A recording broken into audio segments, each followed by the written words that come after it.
Hello everyone, welcome back to my channel. चलिए शुरू करते हैं आज का पार्ट। लास्ट पार्ट में हमने देखा था कि विंग एंड लंचा के बीच में बहुत मिसअंडरस्टैंडिंग्स था। उनका ब्रेकअप हो चुका था। ब्रेकअप होने के 5 साल बाद वो दोनों फिर से मिले थे एंड फिर से उन दोनों के बीच में मिसअंडरस्टैंडिंग्स हुआ। लंचा ने इस बारे में अपने भाई से बात की। इस तरफ विंग, उसे नेक्स्ट डे पता चला कि जिस रेस्टोरेंट पर वो गया था वो रेस्टोरेंट मिडनाइट को ब्लास्ट हो चुका है। विंग समझ गया था कि ये काम लंचा का है एंड लंचा ने उसके लिए ही इस मिशन को पोस्टपोन किया होगा। एंड देन उनका फ्लैशबैक शुरू होता है। 5 साल पहले वो दोनों कैसे मिले थे एंड देन क्या हुआ था। 5 साल पहले जब विंग को 3 आदमी ने घेर लिया था तब लंचा ने ही उसे बचाने के लिए गया था एंड तब विंग ने फर्स्ट टाइम लंचा को देखा था, बट तब उसे उसका नाम या फिर उसके बारे में कुछ भी नहीं पता था। बट एनीवेज लंचा ने उसे उस दिन बचाया था। अभी फ्लैशबैक कंटिन्यू रहता है।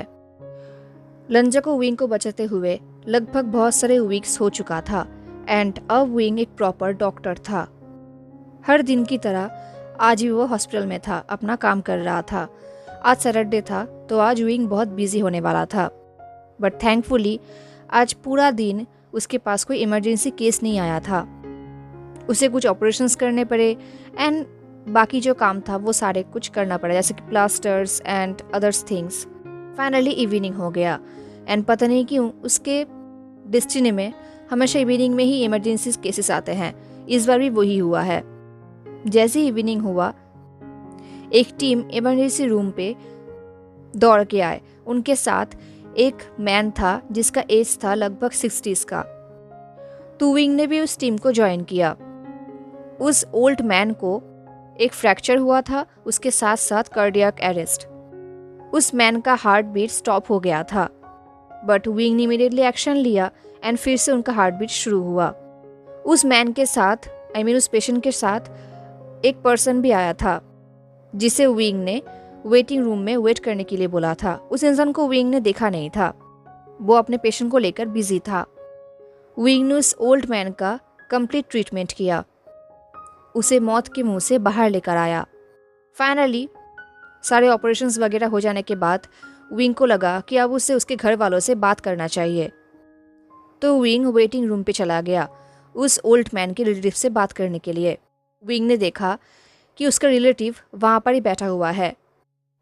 विंग उसके पास गया और कहा, सर। तभी उस मैन ने विंग की तरफ देखा एंड विंग को देखते ही वो उठकर खड़ा हुआ। वो मैन विंग को देखकर समझ गया था कि विंग डॉक्टर है जिसने उसके रिलेटिव को ट्रीटमेंट किया है।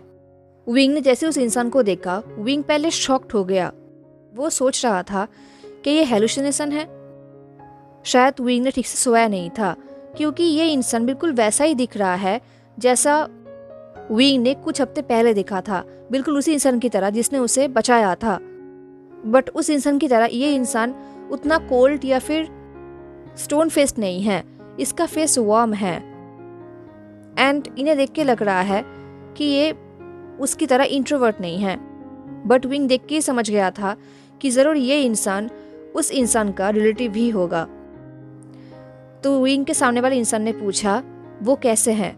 विंग ने कहा, आई एम सॉरी, पहले मुझे जानना होगा कि क्या आप उनके रिलेटिव हैं? उस इंसान ने कहा, हाँ, वो मेरे अंकल हैं, लान कुरेन। मैं लान सिचेन हूँ। विंग सोच रहा था, लान? वो किसी लान को तो नहीं जानता। विंग ने कहा, ओके, आपके अंकल को इंटेंसिव केयर के अंदर रखा गया है।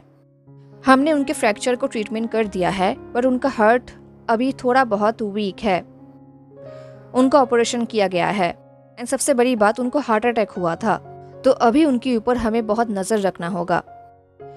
अभी हमारे कार्डियोलॉजी डिपार्टमेंट के डॉक्टर उनका ट्रीटमेंट करेंगे। लान सिचेन ने कहा, वेरी वेल, आपको जो भी करना है आप प्लीज़ कीजिए। विंग ने पूछा, क्या आपने उनके फाइल को फिल कर दिया है? सिचेन ने कहा, हाँ, मैंने कर दिया है। एक नर्स आया था कलेक्ट करने के लिए। विंग ने कहा, गुड, क्या आप उनसे मिलना चाहेंगे? मैं उनके पास आपको लेके जा सकता हूँ। विंग ने देखा कि लान सिचेन उससे थोड़ा टॉल है एंड जैसे ही विंग ने उसे ये क्वेश्चन पूछा उन्होंने नोट किया एंड वो विंग के साथ अंकल के रूम पे जाने लगे।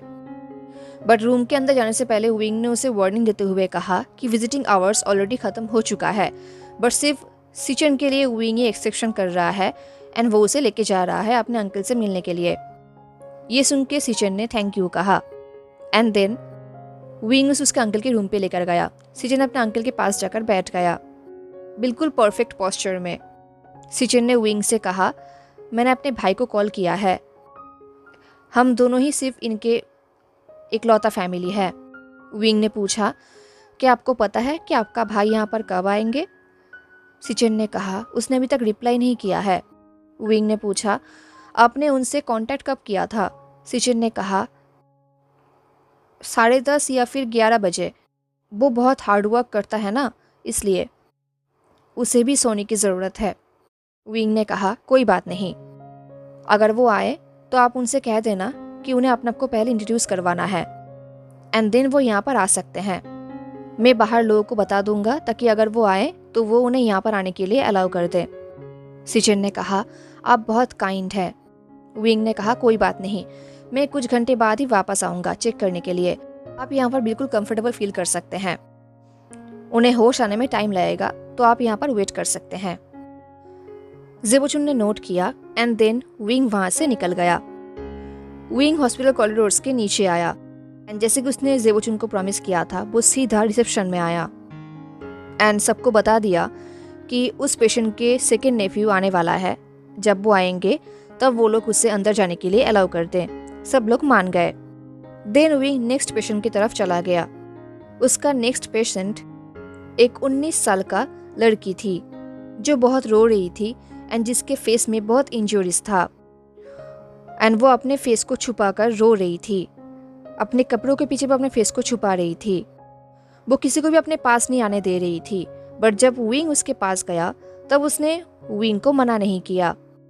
जैसे उसने विंग को देखा वो फिर से रोने लगी एंड ये देख के विंग समझ गया कि वो लड़की ट्रॉमा में है, तो वो उसे एक आइसोलेटेड रूम पे लेकर गया। विंग समझ गया था कि उस लड़की के साथ क्या हुआ था। उस लड़की ने ग्रेट करेज के साथ विंग को सब कुछ बताया। वो लड़की अपने फैमिली या फिर फ्रेंड्स को परेशान नहीं करना चाहती थी। वो किसी को भी यहाँ पर बुलाना नहीं चाहती थी। इनफैक्ट वो अकेला घर जाना चाहती थी, बट विंग ऐसा नहीं होने दे सकता था। स्पेशली उसके साथ जो कुछ भी हुआ तो उसके बाद तो बिल्कुल भी नहीं। तो विंग ने उसे एक आइसोलेटेड रूम पे रखा जहाँ पर उस लड़की को प्राइवेसी मिल सके। विंग ने उसे रात में वहाँ पर ही रुकने के लिए कह दिया। देन विंग ने डिसाइड किया कि वो फिर से अपने ओल्ड पेशेंट के पास वापस जाएगा, उसका ओल्ड पेशेंट लान कुरेन के पास। विंग सोच रहा था किसी ने भी उसे बुलाया नहीं, इसका मतलब उसका पेशेंट ठीक ही है, कुछ भी नहीं हुआ होगा। बट विंग सोच रहा था कि उसका सेकंड नेफ्यू आया भी होगा। तो विंग सीधा उसके रूम पे गया। विंग ने देखा कि जैसा था वैसा ही है। उसका फर्स्ट नेफ्यू वहाँ पर बैठा हुआ है एंड अभी तक लान कुरेन बेहोश है। तभी लान सिचन ने विंग को देखा एंड उन्होंने उसे अंदर आने के लिए कहा। तो विंग भी लान सिचन के पास गया और उसके पास जाकर ही बैठ गया। विंग ने कहा, शायद आपका भाई अभी भी सो रहा होगा। सिचन ने कहा, जब वो सोता है तब वो किसी भी कॉल्स या फिर टेक्स्ट का जवाब नहीं देता, चाहे कितना भी इम्पोर्टेंट क्यों ना हो, एंड स्पेशली जब वो बहुत टायर्ड होता है। विंग ने पूछा, क्या कोई और नहीं जिसको आप कॉल कर सकते हैं एंड उसे बुलाने के लिए बोल सकते हैं? उसका कोई दोस्त या फिर कोई चाहने वाला? जेबोचुन ने कहा, हमारा फ्रेंड सर्कल उतना डेवलप्ड नहीं है, बट मैंने किसी को बोल दिया है जो उसे यहाँ पर लेकर आएगा। वो हमारा क्लोज है। विंग ने कहा, यह अच्छा आइडिया है, आपको सपोर्ट की ज़रूरत पड़ेगी क्योंकि ये सिचुएशन ईजी नहीं है। तभी जेबोचुन ने पूछा, क्या ये बहुत सीरियस है? विंग ने कहा, जब तक सारे टेस्ट के रिपोर्ट ना आ जाता तब तक हम क्लियरली कुछ कह नहीं सकते। आपके अंकल का एज हुआ है तो अनफॉर्चुनेटली उनका बॉडी अब धीरे धीरे वीक हो रहा है। तभी जेबोचुन ने कहा, उनका ऐसे वीक देखना बहुत बहुत डिस्टर्बिंग है। विंग ने कहा, चिंता मत करिए, अब अननेसेसरीली पैनिक मत होइए। हाँ, ये बात सच है कि ये एक मेजर प्रॉब्लम है एंड उनको बहुत केयर की ज़रूरत है, बट वो ठीक हो जाएंगे। ये बस एक आइसोलेटेड इवेंट है। जेबोचुन ने कहा, आइसोलेटेड? विंग ने कहा, क्या आपके अंकल कुछ दिनों से बहुत स्ट्रेस में है? क्या बहुत प्रेशर है? क्या उनके लिए लास्ट फ्यू मंथ्स बहुत डिफ़िकल्ट था? ज़ेबुचुन ने कहा, हाँ, लास्ट फ्यू वीक्स बहुत ही ज़्यादा इंटेंस था, बहुत डिफ़िकल्ट था। बट उनके लाइफ में हमेशा से ही रिस्पॉन्सिबिलिटीज़ थी। उनका लाइफ बहुत प्रेशराइज्ड है। विंग ने पूछा, क्या वो किसी पर्टिकुलर जॉब करते हैं? ज़ेबुचुन ने कहा, वो एक कंपनी डायरेक्टर हैं। जब हमारे पेरेंट्स की डेथ हो गई थी तब से उन्होंने ही हम दोनों को बड़ा किया था। विंग ने कहा, ये बहुत ही अच्छी बात है, वो बहुत अच्छे इंसान हैं। ज़ेबुचुन ने कहा, वो हमेशा से ही अकेले थे, बट उन्होंने बिल्कुल भी हेजिटेशन फील किए बिना हमें एक सेकंड में ही अपना लिया। वो बहुत स्ट्रांग है। विंग ने कहा, देन डोंट वरी, वो ये फाइट कर लेंगे, उन्हें बस थोड़ा रेस्ट की ज़रूरत है। ये सुन के ज़ेबुचुन ने नोट किया। विंग ने स्माइल किया एंड वो खड़ा हुआ। देन विंग ने रूम से निकलने से पहले ज़ेबुचुन के कंधों पर हाथ रखा, ये समझाने के लिए कि सब कुछ ठीक हो जाएगा। देन फाइनली विंग उस रूम से निकल गया। अब उसका ब्रेक का टाइम था, क्योंकि वो 10 घंटा शिफ्ट कर रहा था, तो वो हॉस्पिटल के बाहर गया। जैसे ही विंग हॉस्पिटल के बाहर आया, उसने देखा कि हॉस्पिटल के बाहर एक ह्यूज कार खड़ा है। उसके साथ साथ बहुत सारे एम्बुलेंसेस एंड टैक्सीज भी है, जो कि नॉर्मल है। बहुत सारे लोग हॉस्पिटल में एडमिट हो रहे थे। उसके साथ साथ बहुत सारे लोगों को डिस्चार्ज भी मिल रहा था। जिनको डिस्चार्ज मिल रहा था वो लोग बहुत हैप्पी थे। ये देख के विंग को अच्छा लगा। विंग अपने जॉब से बहुत प्यार करता है, क्योंकि वो लोगों को ठीक करता है, उन्हें जीवन दान देता है। एंड अभी ऑलरेडी मिडनाइट था, सुबह होने वाली थी। अभी ऑलरेडी सुबह के 4 बज चुका था, तो आसमान डार्क था, कोई स्टार्स नहीं दिख रहे थे। तो विंग वहाँ से थोड़ा आगे बढ़ रहा था। उसे थोड़ा खाली जगह चाहिए थी फ्रेश एयर के लिए। तो वो हॉस्पिटल के थोड़े दूर आए, एक डार्क प्लेस में। तब उसे डार्कनेस में एक आदमी दिखा, जो वॉल पे लीन होकर खड़ा था, जो बहुत ही टॉल था एंड जो अपने कपड़ों के बीच में बिल्कुल ढका हुआ था। उसने बड़ा सा कोट पहना था, उसके ऊपर जैकेट था, हुडी था, वो कंप्लीटली ढका हुआ था। उसके साथ साथ उसने कैप भी पहना था एंड वो बिल्कुल ब्लैक कपड़े पहना हुआ था। डार्कनेस में वो बिल्कुल डिसअपेयर था और उसे देखकर ही लग रहा था कि वो इंसान बहुत ही नर्वस है। वो अपने जैकेट को हाथ में लेकर जकड़ रहा था। उसे देखकर ही लग रहा था कि वो बहुत ही रेस्टलेसनेस फील कर रहा है। विंग को लगा कि ज़रूर ये इंसान हॉस्पिटल के किसी पेशेंट का रिलेटिव होगा, कोई फैमिली मेम्बर होगा जो बहुत टेंशन में है। एंड उसे देखकर ही लग रहा था कि वो बहुत यंग है, तो विंग को उसके पास जाना चाहिए उसे एश्योर करने के लिए। हालांकि अभी विंग ब्रेक में था, बट स्टिल विंग बहुत प्रोफेशनल था।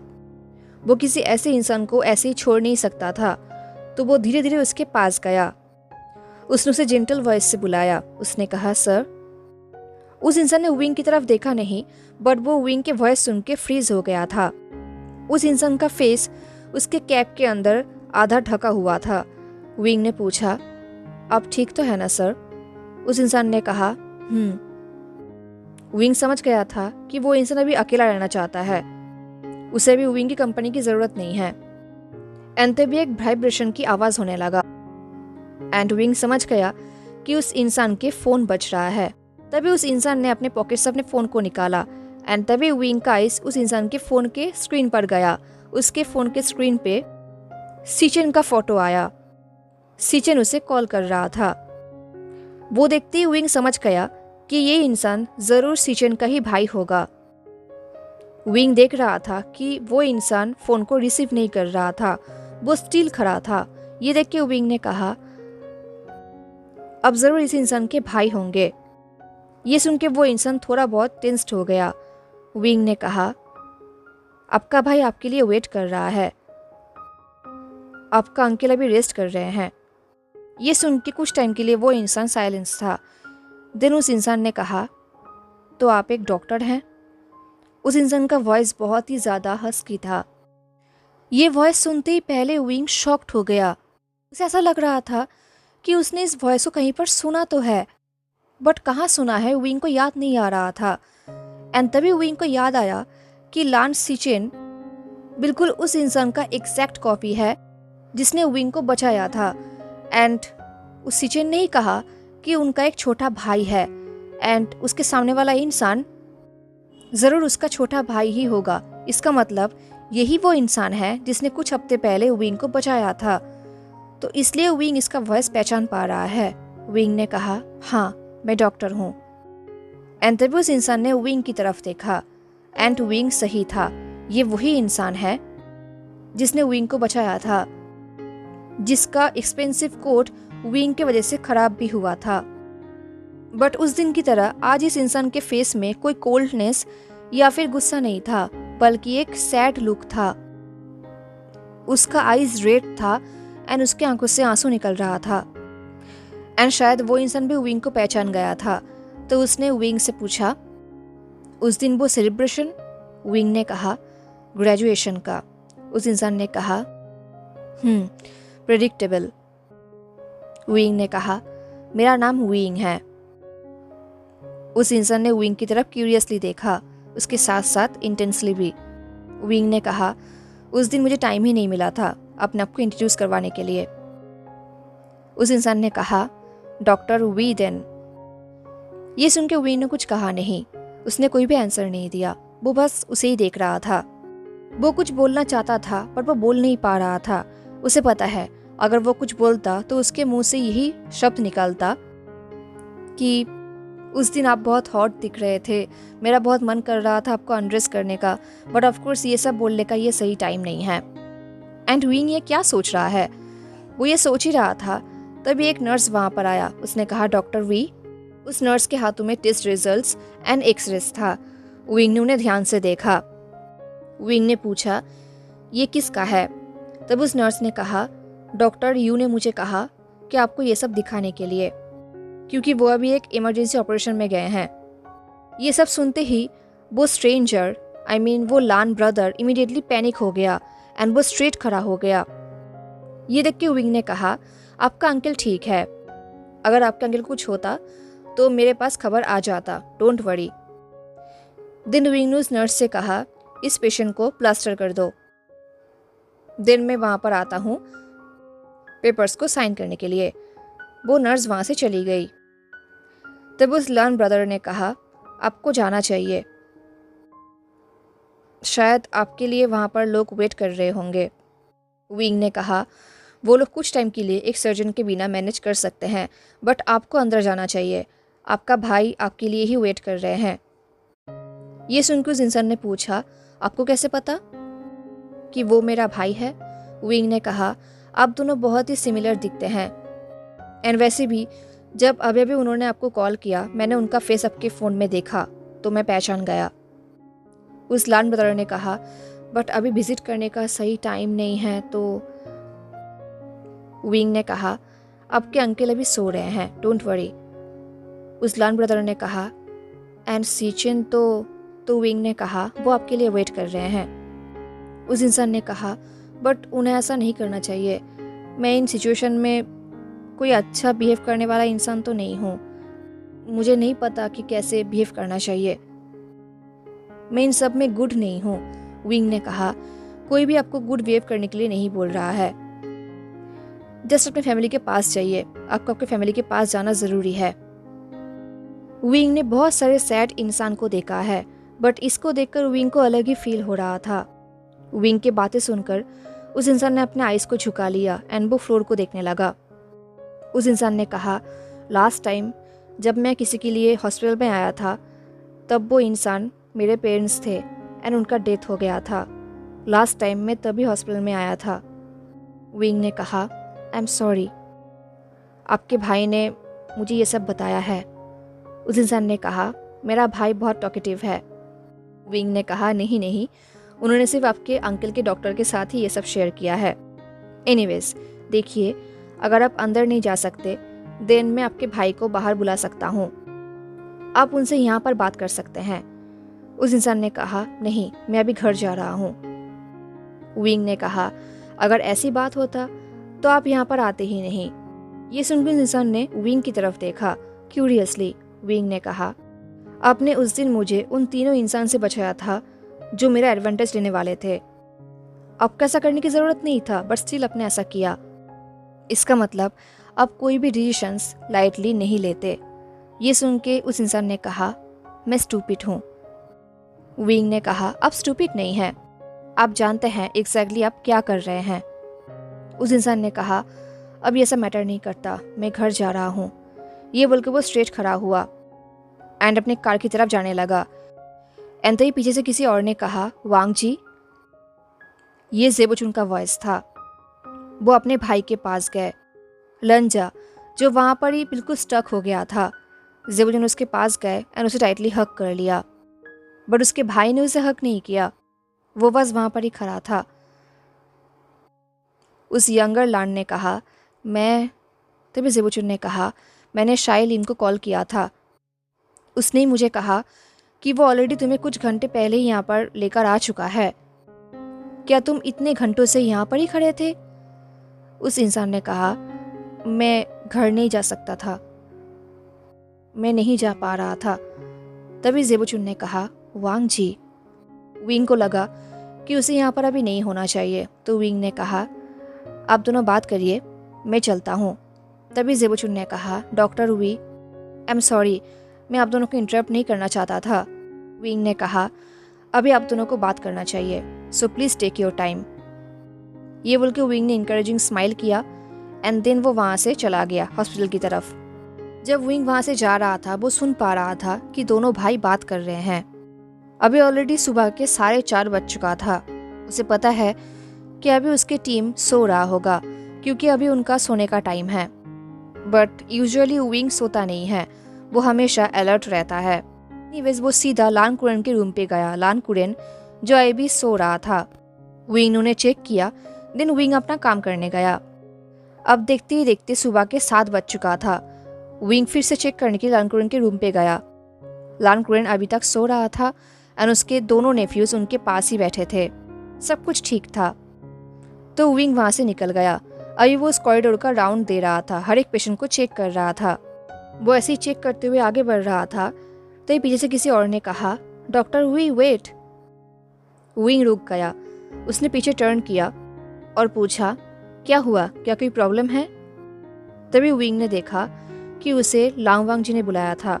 लांग वांग जी जो विंग के पास दौड़ कर आया। उसने कहा, नहीं कुछ भी नहीं हुआ है, मैं बस लास्ट नाइट के लिए आपको थैंक यू कहना चाहता था। विंग ने कहा, मुझे थैंक यू कहने की ज़रूरत नहीं है। लांग वांग जी ने कहा, ज़रूरत है, आपने मेरे अंकल की जान बचाई थी, बट स्टिल मैं आपसे अच्छा बिहेव नहीं कर रहा था। विंग ने कहा, आप स्ट्रेस थे एंड एग्जॉस्टेड भी, सो डोंट वरी, कोई बात नहीं। लांग वांग जी ने कहा, क्या मैं आपको ड्रिंक खरीद के दे सकता हूँ, या फिर कॉफ़ी, या फिर कुछ भी? विंग ने कहा, आपको ऐसा करने की ज़रूरत नहीं है, मुझे थैंक्स की ज़रूरत नहीं है। लंचा ने कहा, प्लीज़ ऐसा करना दीजिए, मैं समझ सकता हूँ कि अभी आप घर जाना चाहते हैं, तो अगर आज नहीं तो किसी और दिन। विंग ने कहा, बट ये हमारा पॉलिसी तो। ये सुन के लंजा ने उसे इंटरप्ट करते हुए कहा, ओके, उस दिन मैंने आपको हेल्प किया था ना, तो एज अ थैंक यू आप मेरे साथ चलिए प्लीज़। लंजा विंग को इंटेंसली देख रहा था।